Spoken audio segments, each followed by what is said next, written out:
melewati batas dan berbuat aniaya kepada orang lain. Ya, berbuat aniaya kesewenang-wenangan terhadap orang lain. Ar-Raghib mengatakan, zalim menurut bahasa adalah meletakkan sesuatu di selain tempat yang dikhususkan baginya. Yaitu meletakkan sesuatu tidak pada tempatnya, itu dikatakan zalim. Ya, mengurangi ataupun menambahi atau meletakkannya di luar waktunya atau di luar batasnya. Nah, ini merupakan arti dari satu kezaliman atau arti dari zulm, yaitu zalim. Nah, demikian. Dan kezaliman yang paling buruk adalah kezaliman kepada orang yang tidak memiliki penolong selain Allah.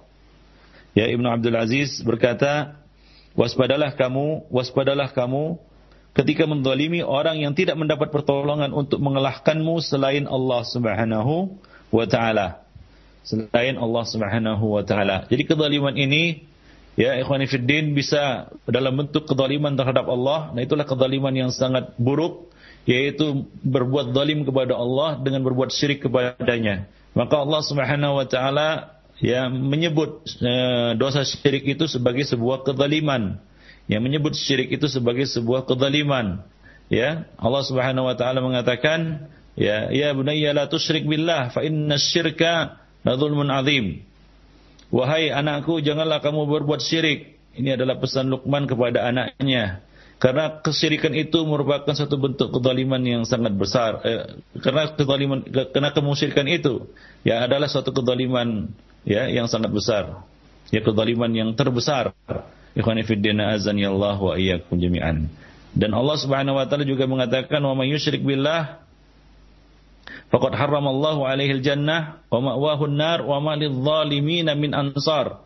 Sesungguhnya barang siapa yang berbuat syirik kepada Allah Subhanahu wa taala, maka Allah Subhanahu wa taala akan haramkan atasnya surga dan Allah siapkan tempatnya di neraka, wa ma'wahun nar wa ma lidh-dhalimin min ansar, dan tidak ada penolong bagi orang-orang yang zalim. Orang-orang yang zalim maksudnya di sini adalah orang-orang yang berbuat syirik. Ikhwani fiddin. Jadi Allah Subhanahu wa taala menyebut syirik itu sebagai suatu bentuk atau tindak kezaliman, dan itulah kezaliman yang paling besar. Kemudian kezaliman terhadap Rasulullah sallallahu alaihi wasallam, yaitu dengan melakukan perbuatan bid'ah. Nah, itu merupakan bentuk-bentuk kezaliman, ya. Dan termasuk juga bentuk kezaliman terhadap sesama makhluk. Apalagi yang dizalimi itu adalah seorang muslim yang mana ya walinya adalah Allah Subhanahu wa taala, pelindungnya adalah Allah Subhanahu wa taala, yang mana kalau dia dizalimi maka ia akan minta pertolongan hanya kepada Allah Subhanahu wa taala. Ikhwani fiddin, azani Allah wa iyyakum jami'an, ya. Nah, sesungguhnya kezaliman di dunia adalah kegelapan, ya, di atas kegelapan, dzulumatun ba'duha fawqa ba'd. Kezaliman di dunia adalah kegelapan di atas kegelapan, ya. Jadi maksudnya adalah kezaliman akan menimbulkan kegelapan di dalam hati, ya. Kezaliman itu akan menimbulkan kegelapan di dalam hati. Jika hati telah gelap, hati akan bimbang dan merasa sempit. Lalu hidayah dan penglihatan, ya, akan hilang dan berakhir dengan kerusakan. Orang yang seperti itu di akhirat akan berada dalam kegelapan, ya, akan berada di dalam kegelapan. Nah, itulah dia kegelapan, ya, ba'duha fawqa ba'd, kegelapan yang saling bertumpang tindih satu sama lainnya. Maka Nabi sallallahu alaihi wasallam mengatakan, ittaqud dzulm fa inna dzulma dzulumatun yaumal qiyamah. Hindarilah oleh kamu perbuatan zalim, karena perbuatan zalim itu ya merupakan kegelapan ya pada hari kiamat. Ikhwani fiddin, a'azzani Allah wa iyyakum jami'an.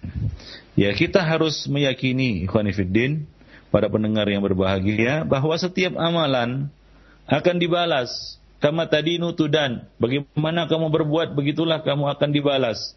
Ya, Allah Subhanahu wa taala tidak akan menzalimi siapapun pada hari kiamat nanti. La dzulmal yaum, tidak ada kezaliman pada hari itu. Allah Subhanahu wa taala akan menegakkan mawazinal qist, yaitu timbangan keadilan, hukum yang adil di tengah-tengah manusia. Maka setiap amalan, setiap perbuatan yang kita lakukan akan dibalas sesuai dengan amal tersebut, sesuai dengan perbuatan tersebut. Ikhwani fiddin, kalau perbuatan zalim yang kita lakukan, maka Allah Subhanahu wa taala akan membalasnya sesuai dengan perbuatan yang kita lakukan, ya, sesuai dengan perbuatan yang kita lakukan. Maka dari itu, ikhwani fiddin, Ya, ahsin wa ahsin kama ahsanallahu ilaik. Berbuat baiklah kamu kepada orang lain sebagaimana Allah Subhanahu wa taala telah berbuat baik kepadamu. Wala tabghil fasada fil ard, dan janganlah kamu berbuat kerusakan di muka bumi.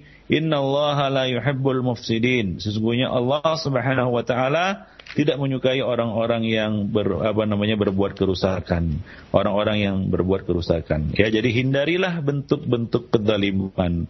Ya, hindarilah bentuk-bentuk kezaliman, karena kezaliman itu akan merupakan kegelapan bagi kita nanti yang menyeliputi kehidupan kita baik di dunia maupun di akhirat. Ya, maupun di akhirat. Ikhwani fiddin, Ibnul Jauzi di dalam Saidul Khatir telah mengatakan, ya, ketahuilah bahwa sesungguhnya balasan selalu mengintai, baik balasan yang baik maupun balasan yang buruk. Ya, merupakan suatu ketertipuan, ya, suatu keteperdayaan. Jika orang yang melakukan dosa menyangka dirinya akan diampuni karena tidak melihat balasan atas apa yang telah ia lakukan. Ya, demikianlah orang-orang berbuat zalim. Dia merasa bahwa perbuatan zalimnya itu tidak menimbulkan balasan apa-apa, ya, pengaruh apa-apa terhadap dirinya. Dia merasa orang lain tidak mampu membalas kezalimannya. Lalu dia pun dengan semena-mena ataupun semakin menjadi-jadi bentuk tindakan kezalimannya. Ingatlah, ya, ketahuilah bahwa sesungguhnya balasan akan selalu mengintai. Sama halnya balasan yang baik maupun balasan yang buruk. Wa may ya'mal mithqala dzarratin syarran yarah wa may ya'mal mithqala dzarratin khairan yarah wa may ya'mal mithqala dzarratin syarran yarah. Ya, apapun yang kita lakukan baik maupun buruk, kita akan melihat balasannya di dunia maupun nanti di akhirat. Ikhwan fillah, a'azzanillahu wa iyyakum jami'an, ya. Jadi merupakan ketertipuan jika orang yang melakukan dosa menyangka dirinya akan diampuni karena tidak melihat balasan atas apa yang telah ia lakukan. Padahal balasan itu mungkin datang setelah beberapa waktu, ya. Jarang sekali orang yang mengerjakan dosa lalu tidak dibalas. Ya, lalu tidak dibalas, ya. Nah, demikian. Taib. Jadi ini merupakan suatu kita katakan pelajaran bagi kita. Ya, janganlah kita semena-mena terhadap orang lain, ya, berbuat sewenang-wenang atau semena-mena terhadap orang lain, dan kita merasa bahwa perbuatan kita tidak akan dibalas oleh Allah Subhanahu wa taala. Ya, ingat bahwasanya antara sesama hewan saja Allah Subhanahu wa taala akan menegakkan keadilan di antara mereka. Hewan yang zalim akan diadili karena menzalimi hewan yang dizaliminya, ya, hewan yang dizaliminya, sebagaimana yang disebutkan oleh Nabi tadi, ya, kambing yang bertanduk, ya, akan diadili karena menanduk kambing yang tidak bertanduk, dan kambing yang tidak bertanduk itu diberi hak untuk mengkisasnya. Ikhwani fiddin, a'azani Allah wa iyyakum jami'an. Nah, demikian ikhwani fiddin. Jadi di sana ada bentuk-bentuk kezaliman, ya, sebagaimana yang kita sebutkan tadi. Ada beberapa bentuk-bentuk kezaliman. Di antaranya adalah kezaliman manusia kepada Allah Subhanahu wa taala. Nah, ini adalah jenis kezaliman yang paling besar, ya. Nah, sebagaimana yang kita sebutkan tadi, yaitu perbuatan syirik kepada Allah Subhanahu wa taala. Ya, Allah Subhanahu wa taala mengatakan innasyirka ladzulmun adzim. Sesungguhnya, ya, mempersekutukan Allah Subhanahu wa taala itu, ya, adalah benar-benar kezaliman yang besar. Nah, demikian. Nah, kemudian kezaliman manusia kepada manusia yang lain. Ya, kezaliman manusia, ya, kepada manusia yang lain. Nah, kemudian kezaliman manusia kepada dirinya sendiri. Ya, seorang yang menzalimi dirinya sendiri. Ya, di antaranya adalah karena dia tidak melaksanakan kewajiban-kewajibannya, atau dia melakukan hal-hal yang dilarang oleh Allah Subhanahu wa taala.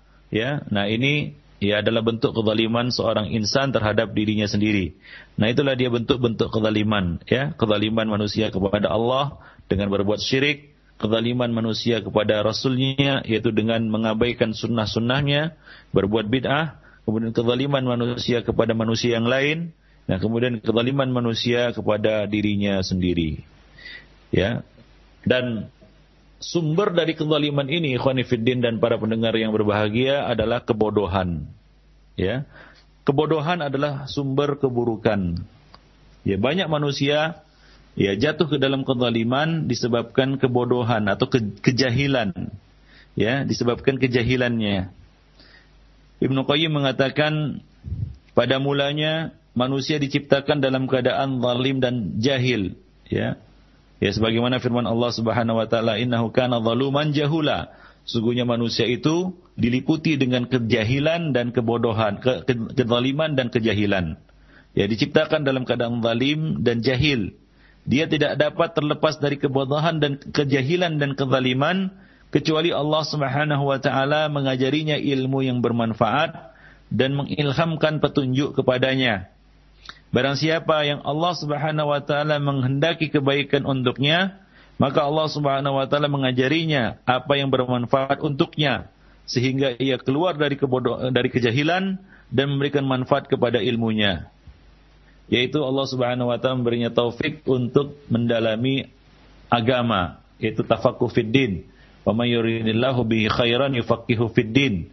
Jadi kalau kita ingin keluar dari kejahilan dan kezaliman, obatnya adalah tafaqquh fid din, menuntut ilmu agama. Ya, dengan itu kita akan terangkatlah kejahilan dan kezaliman atas diri kita.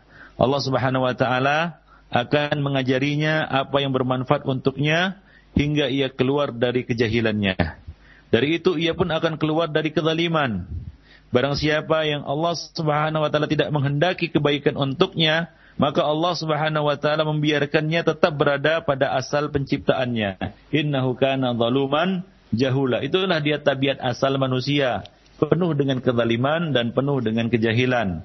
Dan obat semua itu adalah dia menuntut ilmu, dia belajar, dia mengangkat kejahilannya dan membersihkan dirinya dari kezaliman-kezalimannya, ya, dengan ilmu tersebut, ya. Nah, demikian. Ya, dengan demikian sumber segala kebaikan adalah ilmu dan keadilan, ya.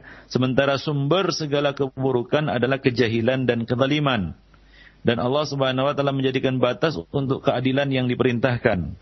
Karena itu barang siapa yang melewati batas keadilan itu, ia adalah orang yang zalim, ia adalah orang yang berbuat aniaya serta berhak mendapat celaan dan hukuman sesuai dengan kezaliman dan aniaya yang ia lakukan. Ikhwani fiddin, a'azzani Allah wa iyyakum jami'an.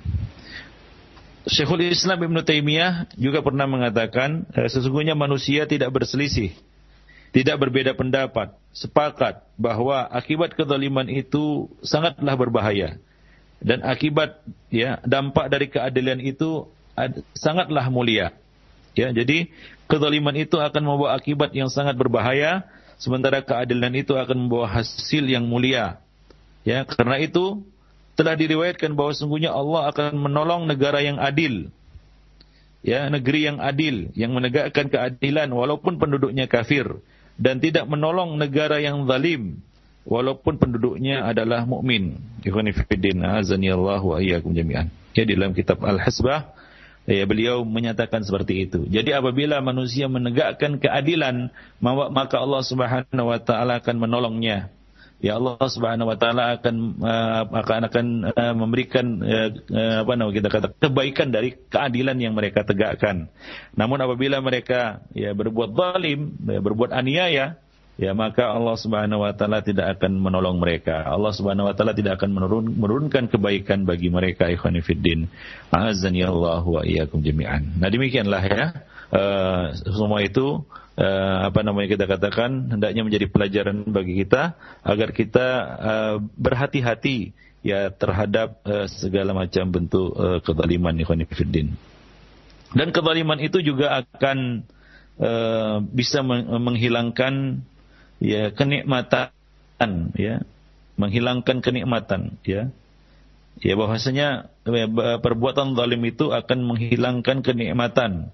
Ya, nah, Ibnul Jauzi, ya, berkata kepada orang-orang yang zalim, kepada orang-orang yang zalim, ya, yaitu beliau menulis dalam buku beliau yang berisi seruan kepada orang-orang yang berbuat zalim, yaitu di dalam kitab beliau, beliau mengatakan, ya, apakah kalian tidak mendengar seruan, yaitu dalam surah Al-Kahfi ayat 59, dan penduduk negeri itu telah kami binasakan karena mereka berbuat zalim.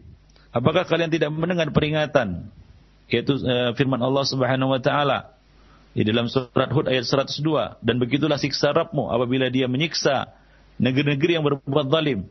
Dan apakah ya, tali-tali nafsumu tidak putus oleh oleh firman Allah Subhanahu wa taala dalam surat Al-Anbiya ayat 11. Dan berapa banyaknya penduduk negeri yang zalim yang telah kami binasakan. Dan apakah istana-istanamu tidak runtuh dengan kekuatan ayat ini? Yaitu dalam surat Al-Hajj ayat 45. Ya, maka betapa banyak negeri-negeri yang telah kami binasakan karena penduduknya dalam keadaan zalim, sehingga runtuh bangunan-bangunannya. Dan betapa banyak sumur-sumur yang telah ditinggalkan dan istana yang tinggi tidak ada penghuninya. Apakah kalian tidak mendengar suara yang ditujukan kepadamu dalam surat Al-Ankabut ayat 40? Maka masing-masing mereka itu kami azab karena dosa-dosanya. Wahai manusia, kata beliau, perbuatan aniayamu kepada dirimu sendiri adalah sangat buruk. Dan ingatlah, sesungguhnya perbuatan aniayamu kepada orang lain adalah lebih buruk lagi. Jika kamu tidak dapat memberikan manfaat kepada orang lain, maka janganlah kamu menyakitinya. Dan jika kamu tidak dapat memberikan pemberian kepadanya, maka janganlah kamu mengambil darinya, merampas hartanya atau merampas darinya. Janganlah kamu menyerupai ular yang suka menempati wilayah yang telah digali oleh hewan yang lain. Dan janganlah kamu menyerupai hewan dalam menyiksa temannya. Sesungguhnya di antara hewan ada yang baik dan ada yang jahat seperti juga manusia.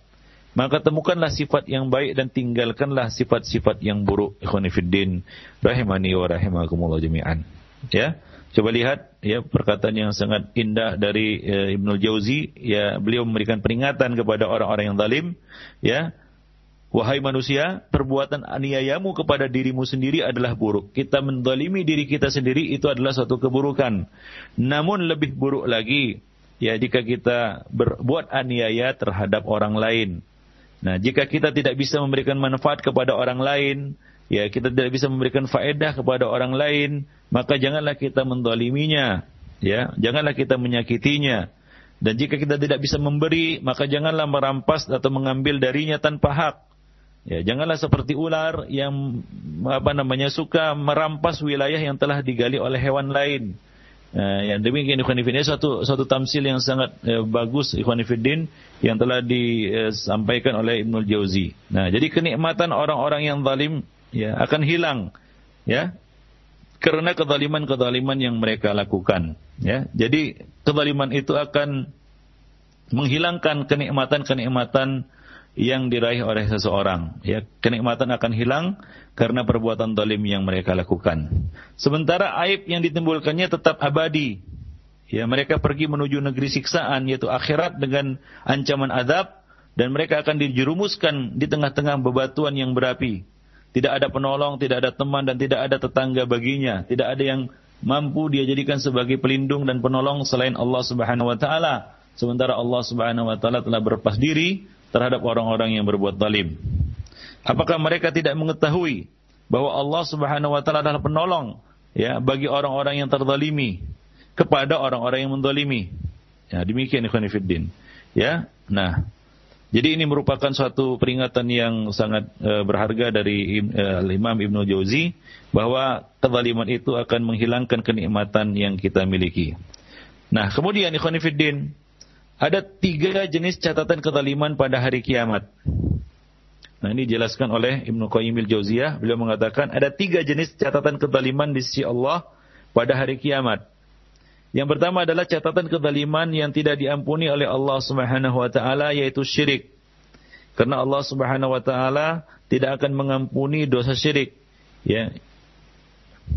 Innallaha la yaghfiru ayyushraka bihi wa yaghfiru ma duna dzalika liman yasha'. Sesungguhnya Allah Subhanahu wa taala tidak akan mengampuni dosa syirik dan Allah Subhanahu wa taala akan mengampuni dosa-dosa di bawah syirik bagi siapa saja yang dikehendakinya.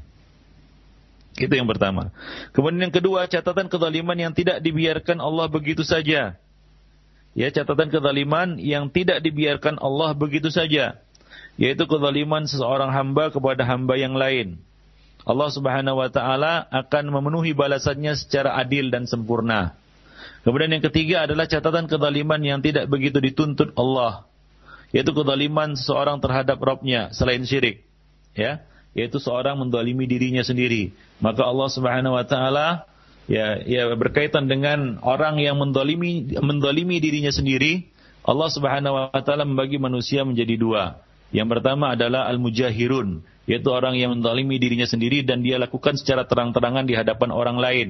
Misalnya dia mabuk menzalimi diri sendiri dan dia lakukan itu di tengah-tengah orang ramai, maka Allah Subhanahu wa taala akan memanggilnya di hadapan orang ramai, ya, dan menyebutnya dengan sebutan yang buruk, yaitu ya sesuai dengan amal perbuatan yang dilakukannya di dunia. Nah demikian, yaitu Allah Subhanahu wa taala tidak akan menutupi aibnya. Allah Subhanahu wa taala akan membongkar rahasianya dan Allah Subhanahu wa taala tidak berkenan memaafkannya. Inna ummati kulluhum mu'afan illal mujahirun. Sesungguhnya semua umatku akan dimaafkan kecuali orang-orang yang mujahirun, yaitu orang-orang yang berbuat dosa pada pagi hari kemudian dia menceritakannya pada siang hari. Ya, orang yang berbuat dosa pada malam hari kemudian dia ceritakan, dia sebarkan dosanya itu pada siang hari. Dan orang-orang yang berbuat dosa pada siang hari kemudian dia sebarkan dosanya itu pada malam hari. Nah, itu orang-orang yang mujahirun. Nah, kemudian orang-orang yang selain itu, yaitu orang-orang yang menzalimi diri mereka dan mereka tidak menampakkan dan menunjukkannya kepada orang lain, maka Allah Subhanahu wa taala akan memanggilnya, dan jika Allah berkehendak Allah akan memaafkannya. Jika Allah berkehendak maka Allah Subhanahu wa taala akan menyiksanya sesuai dengan perbuatan kezalimannya. Allah tidak akan membongkar aibnya di hadapan makhluk-makhluknya. Demikian ikhwan fillah azanillahu wa iyyakum jami'an. Jadi catatan kezaliman yang ketiga adalah kezaliman seorang hamba kepada Rabb-nya selain syirik. Jenis kezaliman yang ketiga ini adalah yang paling ringan dan paling mudah diampuni oleh Allah Subhanahu wa taala dengan bertaubat, beristighfar dan menutupinya dengan kebaikan-kebaikan. Ya, Rasulullah mengatakan, ya, di dalam hadis beliau, ittaqillaha haitsuma kunt watbi'is sayyi'atal hasanata tamhuha wa khaliqin nas bi khuluqin hasan.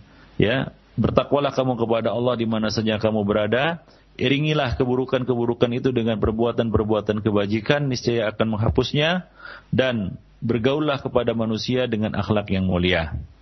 Demikian ikhwan fillah. Ya, jadi kezaliman yang ketiga ini bisa dihapus dengan taubat, istighfar, ya, banyak-banyak berbuat baik, dan musibah yang menimpa, sakit misalnya, itu dapat menghapus ya kezaliman yang ketiga ini. Tidak kezaliman yang pertama dan yang kedua, ya. Kezaliman seorang terhadap Allah, ya, dan kezaliman seorang terhadap ya manusia lainnya. Nah, demikian. Itu akan pasti Allah akan adili secara adil, ya, dengan keadilan yang sempurna pada hari kiamat. Demikian ikhwan fillah rahimani wa rahimakumullah jami'an. Taib. Nah, berkaitan dengan bahaya kezaliman itu sendiri, ikhwan fillah rahimani wa rahimakumullah jami'an, tadi sudah kita sebutkan, ya, bahwasanya orang yang berbuat zalim akan menemukan buah-buah kezalimannya di dunia dan sebelum di akhirat. Ya, di dunia sebelum di akhirat. Ya, seperti Nabi SAW pernah mengatakan, ma min dzambin ajdar ayu ajjilallahu fid dunya ma'a ma yudakhiruhu fil akhirah minal baghi wa qati'atir rahim. Tidak ada dosa yang lebih patut dipercepat siksanya oleh Allah Subhanahu wa taala kepada pelakunya di dunia beserta dengan apa yang telah dipersiapkan untuknya di akhirat, selain daripada dosa aniaya, al-baghi, menganiaya orang lain, berbuat aniaya terhadap orang lain, dan memutus tali kekerabatan, tali silaturahim. Ikhwani fillah azanillahu wa iyyakum jami'an. Ya, sangat banyak sekali bahaya dari perbuatan zalim tersebut. Ya, di antaranya adalah Allah Subhanahu wa taala akan murka kepada orang yang zalim dan akan menyiksanya dengan berbagai macam siksaan, ya, dan azab. Kemudian yang kedua, terkabulnya doa orang yang terzalimi. Yang ketiga, hancurnya kehidupan dunia dan negeri orang-orang yang berbuat zalim. Kemudian orang yang zalim akan dijauhi oleh makhluk, ya, karena mereka takut akan aniayanya dan kezalimannya. Sebagaimana sabda Rasulullah SAW, ya, inna min asyarrin nas man tarakahun nas ittiqa asyarrihi. Sesungguhnya seburuk-buruk manusia adalah yang dijauhi oleh manusia karena mereka menghindari keburukannya, kezalimannya. Nah, kemudian kemaksiatan orang yang zalim akan menular kepada orang lain. Jadilah dia orang yang sanna sunnatan sayyi'atan falahu wizruha wa wizru man amila biha, ya, wala yunqasu min auzarihim syai'a. Barang siapa yang mencontohkan satu keburukan, maka baginya dosa atas keburukan itu dan orang-orang yang menirunya dan mengikutinya tanpa dikurangi dari dosa-dosa mereka sedikit pun. Jadi kalau kita berbuat zalim, itu sangat rentan ditiru oleh orang lain. Nah, apabila perbuatan zalim kita itu ditiru oleh orang lain, maka kita juga akan memikul keburukannya, ikhwani fiddin. A'azzani Allah wa iyyakum jami'an. Sebagaimana ya Allah yang disebutkan oleh Rasulullah sallallahu alaihi wasallam tadi berkaitan dengan dosa pembunuhan